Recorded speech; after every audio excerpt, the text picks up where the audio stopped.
s'aiment-ils ou se détestent-ils? En bataille judiciaire avec Laetitia depuis l'annonce du testament de Johnny Hallyday, Laura Asmet et David Hallyday auraient-ils menti sur leur relation avec leur belle-mère? Dans sa lettre adressée à son père, Laura Asmet laissait entendre qu'elle ne pouvait plus le voir, toutes ces fois où on a dû se cacher pour se voir et s'appeler.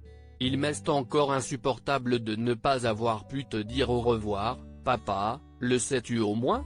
Une distance que l'un de ses avocats confirme. La dernière fois que Laura a pu voir son père, CIST le 4 octobre, lorsqu'il lui a fait écouter dans son bureau de Marne la Coquette, les 9 chansons de l'album à sortir, explique Pierre-Olivier sur l'Express.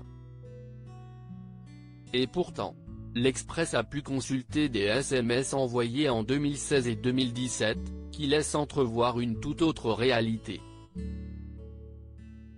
Dans ceux-ci, Laetitia Hallyday surnomme Laura Asmet ma chérie et David Hallyday Davidou. Dans les échanges entre les deux femmes, beaucoup de cœurs, d'invitations et de mots doux.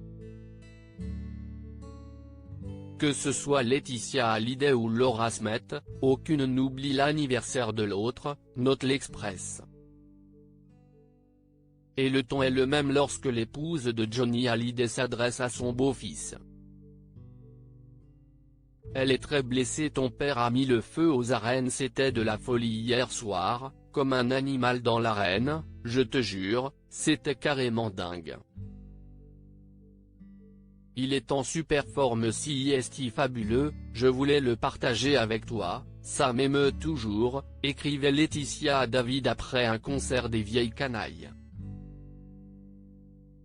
Pour certains, les enfants de Johnny Hallyday se sont transformés depuis son décès. J'échange beaucoup avec Laetitia en ce moment, elle est très blessée, confie à l'Express Pierre Billon, un vieil ami de Johnny Hallyday. Je ne l'ai jamais entendu avoir un mot hostile à l'égard de Laura ou David. Et jamais Jojo ne m'a dit qu'il se cachait pour voir sa fille. Personne ne dictait sa conduite à Johnny.